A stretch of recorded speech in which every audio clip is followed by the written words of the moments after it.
Halo, selamat malam para sahabat Evangeli Shalom semua. Apa kabarnya hari ini?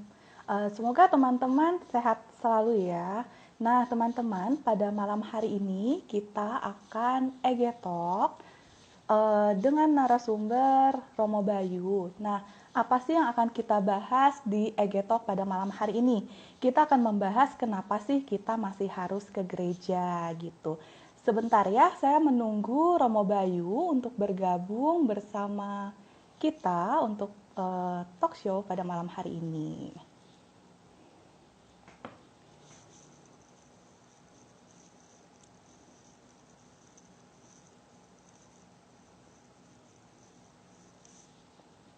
Halo, selamat bergabung yang baru bergabung. Oke.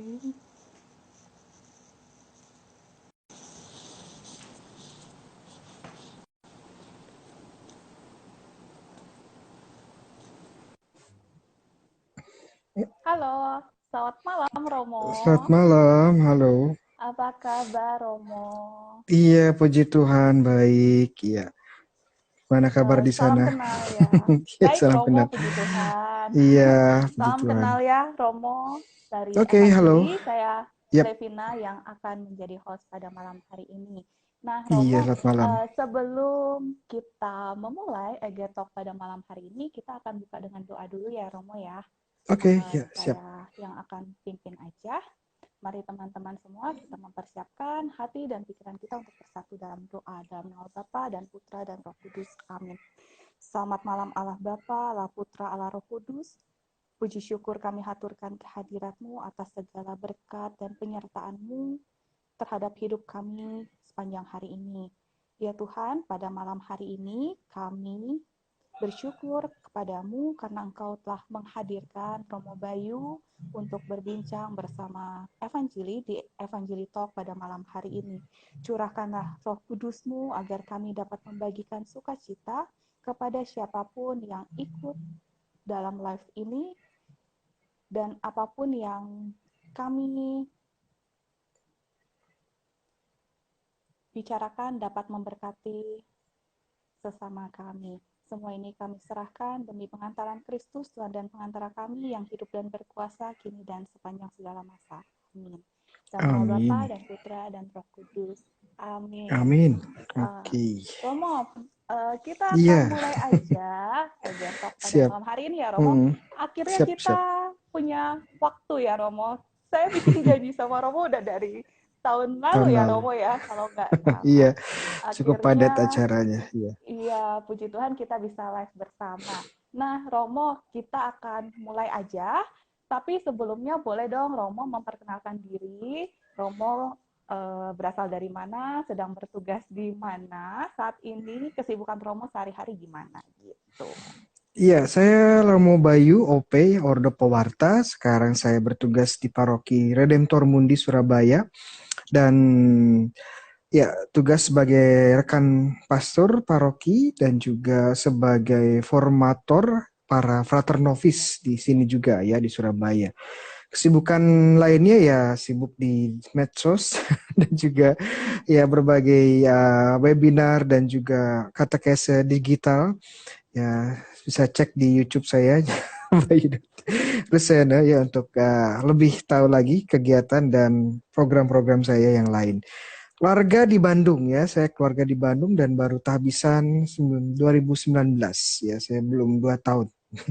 Masih muda ya, walaupun kelihatan tua. Iya, oke. Iya, itu mungkin ada yang lain. Oke, Romo.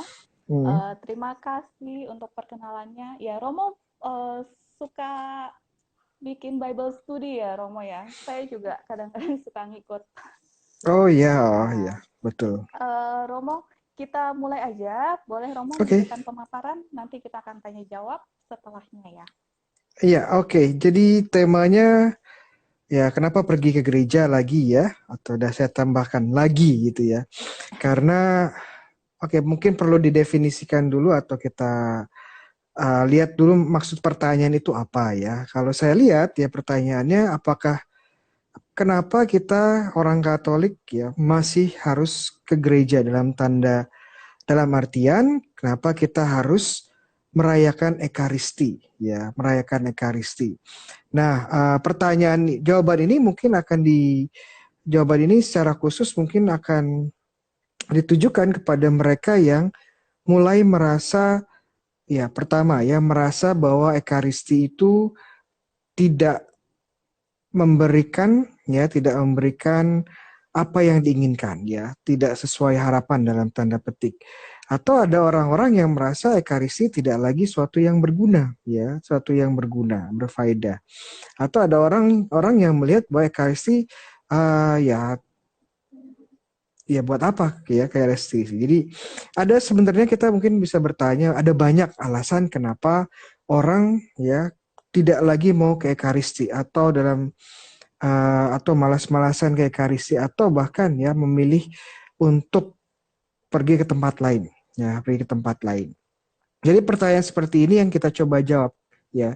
Kenapa kita masih perlu ke gereja? Kenapa kita masih perlu merayakan Ekaristi? Ya, mungkin ada yang bilang ya nggak perlu Romo ya, karena ya Ekaristi itu membosankan.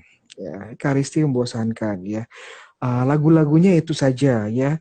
Kemudian ya khotbah Romonya nggak menarik ya. Apalagi Romonya sudah agak tua ya, nggak semuda Romo Bayu gitu ya. Iya. Terus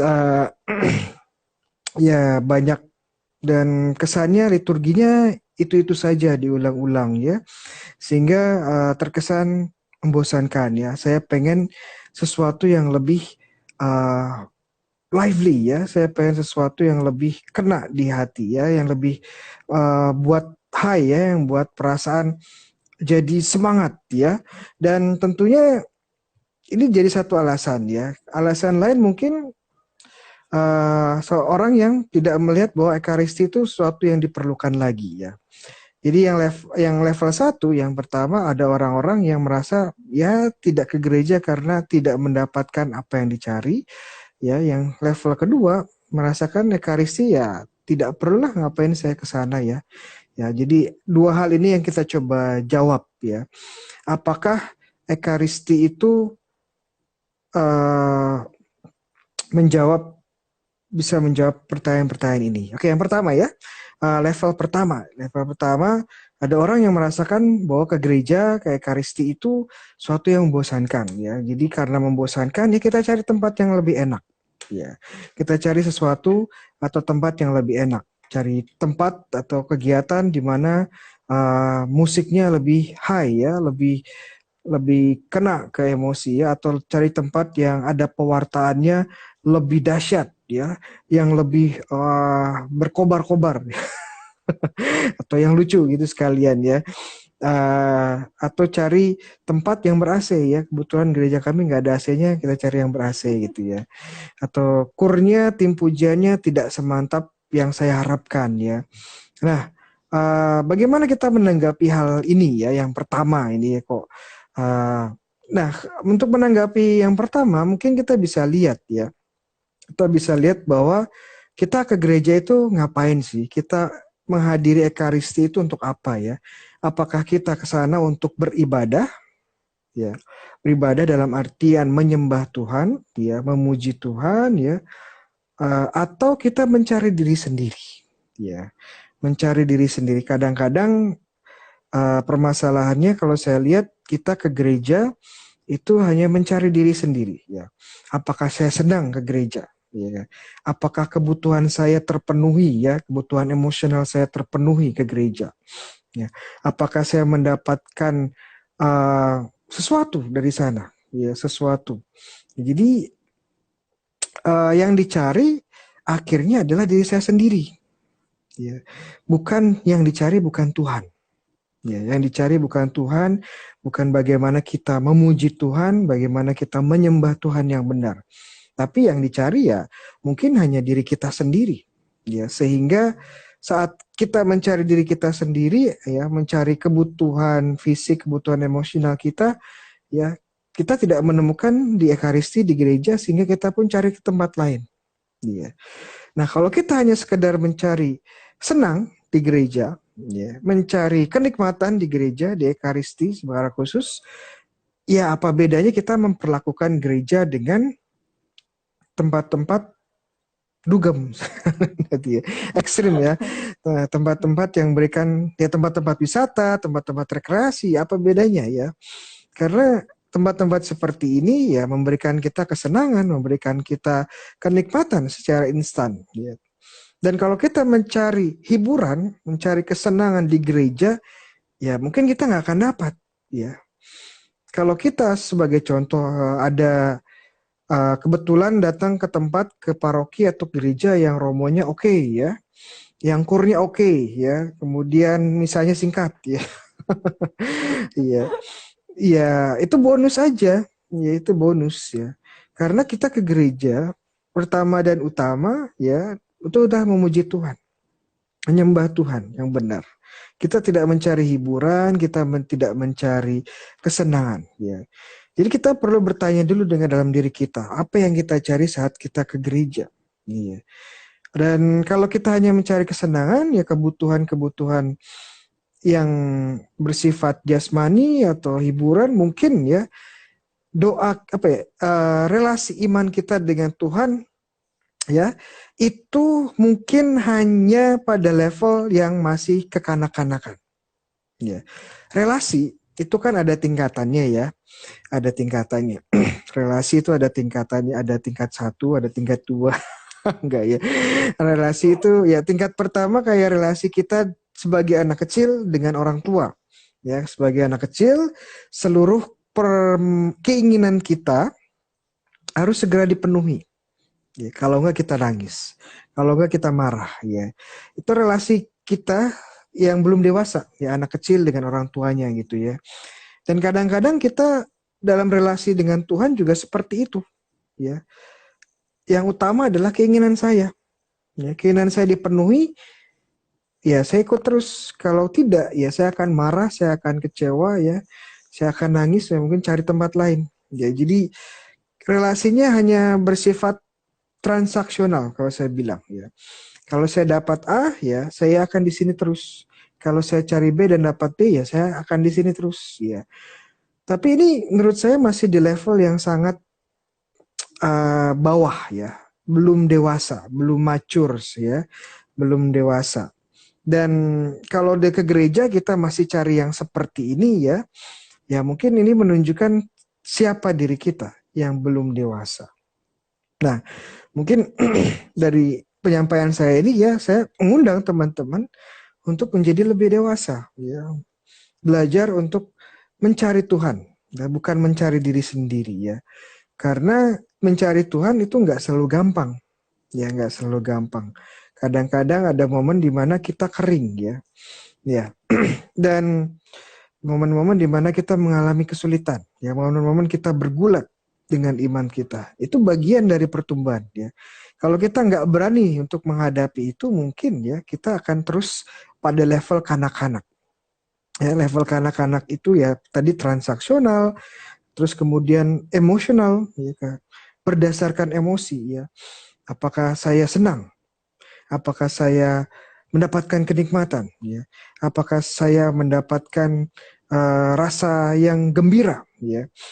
Kalau saya sedih, kalau saya merasa sedih, mungkin saya tidak mau ke sini. Kalau saya merasa boring, saya tidak mau ke sini. Saya merasa sulit, saya tidak mau ke gereja. Ya, jadi modelnya emosional dan transaksional. Tapi itu level yang sebenarnya bawah ya, level bawah, belum dewasa ya. Nah, mungkin teman-teman kalau masih di level ini, ya undangannya adalah untuk level up, ya, untuk menjadi lebih dewasa dalam relasi. Ya, kalau kita semakin dewasa dalam relasi, itu kita tidak tergantung pada emosi, ya, tapi lebih pada keputusan bebas dan komitmen. Ya, saya ke gereja untuk menyembah Tuhan. Ya, walaupun kadang-kadang homilinya nggak pas, ya, walaupun kadang-kadang tim kurnya tidak sesuai harapan, ya, kalau kadang-kadang panas, ya, walaupun kadang-kadang bacaan yang disampaikan nggak relate, ya nggak apa-apa, karena saya kesini bukan sekedar untuk memuaskan diri saya sendiri, tapi untuk Tuhan. Itu semakin dewasa, ya. Kalau manusia dewasa juga sama kan, kalau relasi antara dua manusia dewasa kurang lebih seperti itu ya. Bukan apa yang saya dapatkan dari pasangan saya ya, tapi saya mau komit ya, mau komit sama dia dalam susah dan senang, ya, dalam suka dan duka, dalam sakit dan sehat, ya, kaya dan miskin. Itu namanya komitmen. Kita tidak hanya mencari yang enaknya, tapi juga dalam masa-masa sulit, ya kita tetap setia. Ya. Dan ini yang kadang-kadang diajarkan oleh gereja dalam Ekaristi. Ekaristi tidak selamanya memberikan kita kenikmatan instan. Karena Tuhan ingin mendidik kita ya untuk setia dalam hal-hal sulit. Ya itu satu ya yang menarik. Contoh sederhana Santa Teresa dari Kalkuta ya, sekarang sudah jadi santa. Ya, dia pernah nulis dalam buku diarinya bahwa lebih dari 10 tahun dia mengalami kekeringan rohani. Ya, kekeringan rohani. Dalam artian waktu dia berdoa, waktu dia adorasi, waktu dia rosari, waktu dia Ekaristi, ya mengikuti perjamuan Tuhan, Ekaristi, dia tidak merasakan kehadiran Tuhan. Merasakan kering gitu ya. Tapi apakah dia karena merasakan kering, tidak merasakan konsolasi atau sukacita, apakah dia meninggalkan Tuhan, meninggalkan Ekaristi, meninggalkan doa? Tidak. Dia tetap setia ya pada karyanya, pada hidup doanya, pada Ekaristi.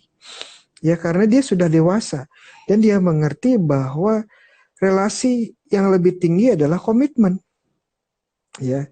Dan ini yang kita coba cari ya, yang coba kita tumbuhkan. Kita ke gereja ini karena kita cari diri sendiri atau kita komit sama Tuhan. Ya, kita komit sama Tuhan. Mungkin ya, kalau kita belum kalau kita belum dewasa ya atau belum siap secara buat komitmen ya akhirnya ya seperti tadi ya. Ada saya beri istilah, ada orang-orang yang saya beli istilah ya maaf ya, sebagai church hopping ya, church hopping. Church itu gereja, hopping itu loncat-loncat ya. Dari island hopping ya.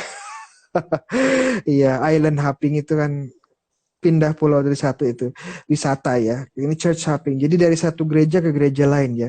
Kalau gereja A itu preachernya, pengkhotbahnya nggak bagus, langsung pindah channel ke gereja B. Kalau gereja B kurang ya, cari yang lain ya. Jadi sesuai dengan kenikmatan yang saya dapat ya. Kan lagi komitmen ya. Kalau di paroki saya ya, jadwal pagi ya Romo Adrian ya, Romo paroki, pastor paroki, kepala paroki. Tetapi yang keluar ya Romo Bayu ya. Langsung pindah channel ya, seperti itu ya. Jadi kadang-kadang ya kita ya dalam relasi dengan Tuhan masih pada level yang di bawah ya, masih level apa yang bisa saya dapatkan, apakah ini sesuai dengan kebutuhan emosional saya. Seperti itu level pertama ya. Jawaban pertama. Kalau kita dalam level masih tidak ke gereja karena boring ya, kita ke gereja karena tidak menemukan sesuatu yang menghibur kita, sesuatu yang kita butuhkan ya. Mungkin kita kurang dewasa, itu aja ya. Mungkin kedewasaannya perlu ditambahkan. Itu satu ya. Kemudian ada orang-orang yang yang tidak menemukan sesuatu yang berharga dalam Ekaristi. Ya, saya mulai berbicara lebih dalam lagi di sini ya, karena saya akan sedikit ya berbicara tentang teologi dan kitab suci ya. Agak berat ya, jadi siapin tisu, siapa tahu mimisan nanti. Iya. Ya betul, Ekaristi kadang-kadang tidak memberikan kita kenikmatan emosional, ya, tidak memberikan penghiburan emosional, tidak selalu. Kadang-kadang ada, puji Tuhan, yang diberikan Ekaristi adalah kebutuhan rohani kita, ya, yang ditumbuhkan, yang dirawat, atau yang dinoris, ya, yang dirawat oleh Ekaristi adalah jiwa kita. Ya, secara khusus melalui sabda Tuhan dan juga tubuh dan darahnya. Ya. yang dinoris, yang dijaga, dikembangkan, dirawat, ditumbuhkan adalah jiwa kita. Ya, secara khusus ya dari dua liturgi nih, liturgi sabda dan liturgi ekaristi, di mana kita akhirnya menerima tubuh dan darah Kristus. Ya, masalahnya kan kadang-kadang kita tidak merasakan secara emosional. Tapi nggak apa-apa, karena memang target utama ekaristi itu bukan sisi emosi kita, tetapi jiwa kita, sisi rohani kita yang dikembangkan. Mana yang lebih penting ya? Sisi rohani atau sisi emosional? Ya, sisi jasmani. Ya, saat kita mati, mana yang tetap hidup? Ya, jasmani kita akan hancur. Ya, jasmani kan berhubungan dengan emosi. Ya. Emosi kita pun akan hilang. Tapi roh kita ya akan bertahan sampai selama-lamanya. Roh kita yang menghadapi Tuhan dalam pengadilan. Iya kan, yang menghadap Tuhan saat kematian roh kita, jiwa kita. Ya.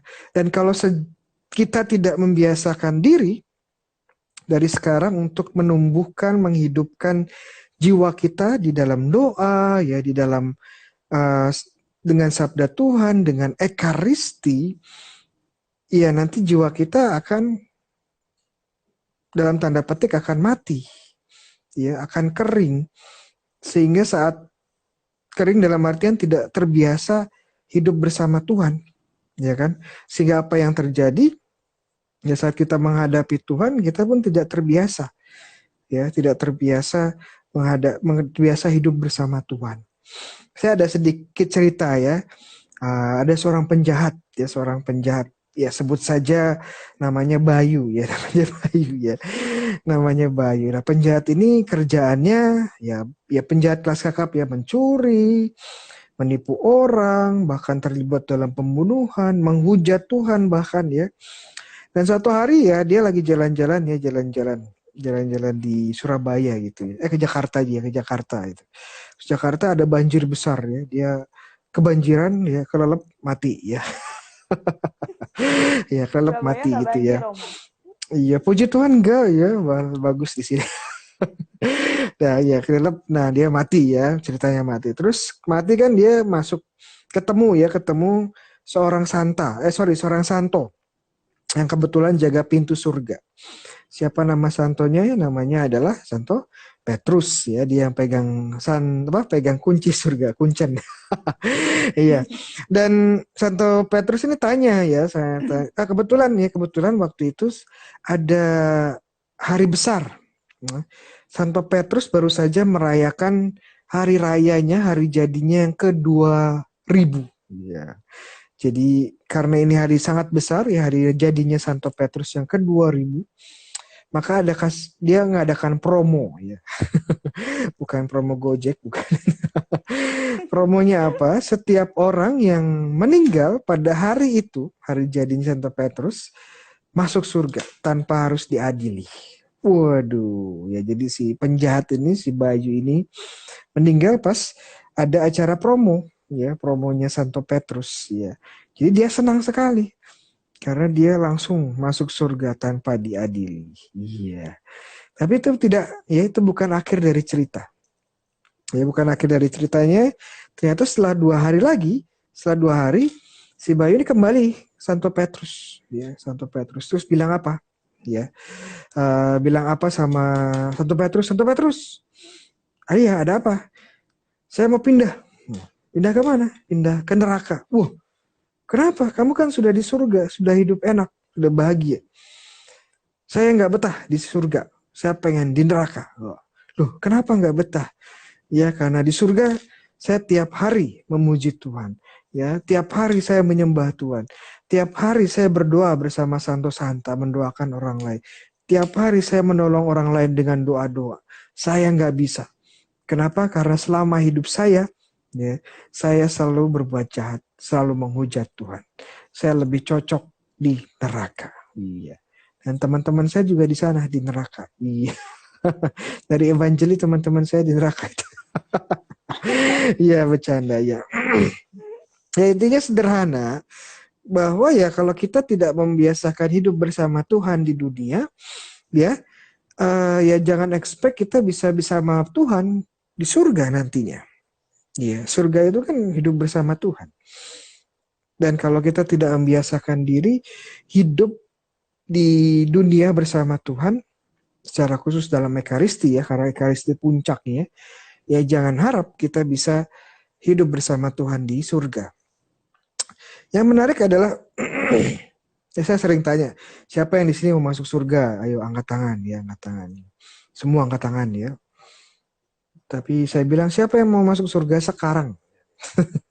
Semua turun. Ya, semua tangan turun ya. Padahal kalau ingin masuk surga ya harusnya sudah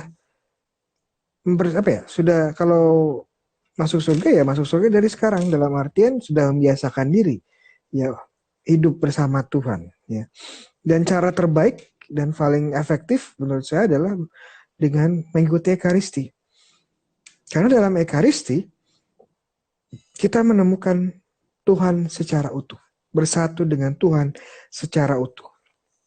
Ya, secara khusus dalam Ekaristi, ya gereja kan mengajarkan ya secara definitif ya, secara kepenuhan iman bahwa di dalam roti dan anggur yang sudah dikonsekrasikan itu sudah berubah menjadi tubuh dan darah Kristus, di mana di sana ada kepenuhan ya, kepenuhan Tuhan Yesus, kepenuhan manusia, kemanusiaannya dan kepenuhan ilahinya, keilahiannya. Jadi kepenuhan Kristus ada di dalam roti yang sudah dikonsekrir ini ya, roti yang sudah dikonsekrasikan ini.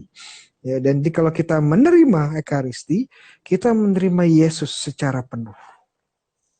Dan kalau kita menerima Yesus secara penuh, kita juga menerima Tritunggal Maha Kudus. Ya kan, karena Yesus tidak pernah berpisah dari Bapaknya, tidak pernah berpisah dari Roh Kudus. Makanya saat kita menerima Ekaristi, makanya kita menerima kepenuhan dari Tuhan itu sendiri ya di dunia ya.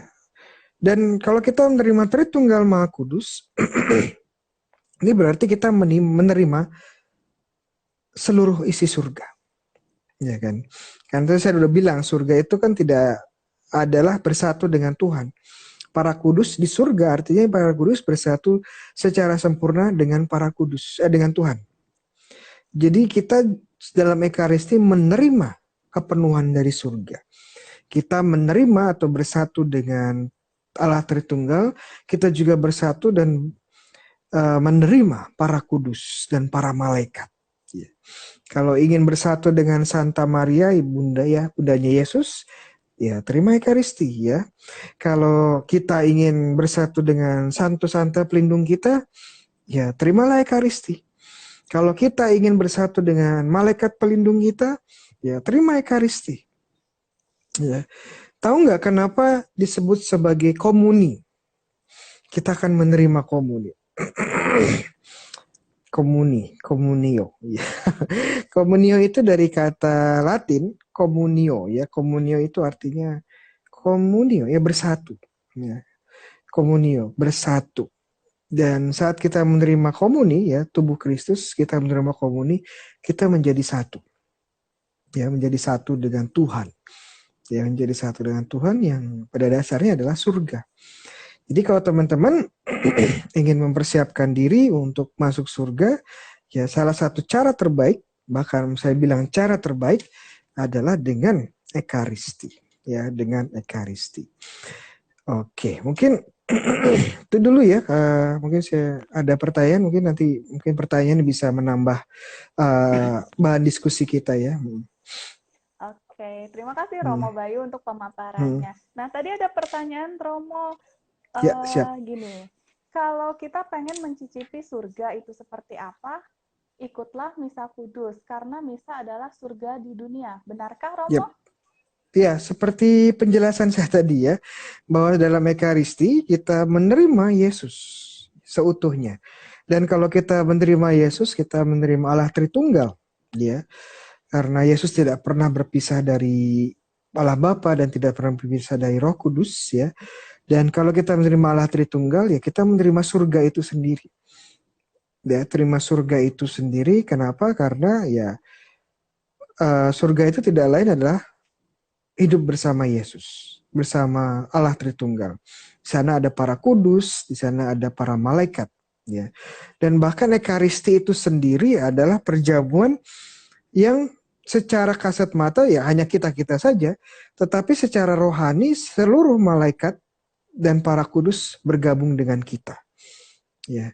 Dan efek dari Ekaristi ini salah satunya juga berkaitan dengan jiwa-jiwa di api penyucian. Ya, mereka juga menikmati buah-buah dari Ekaristi.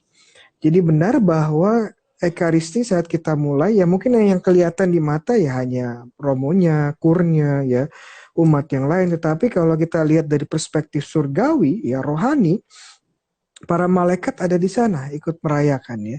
Para kudus juga di sana ikut merayakan.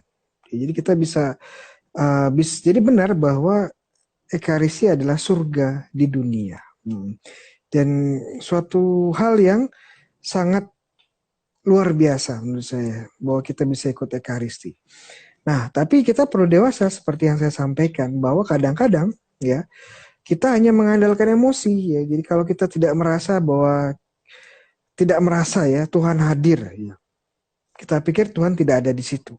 Belum tentu ya. Belum tentu ya. Saya merasa bahwa saya tidak mendapatkan sukacita dalam Ekaristi.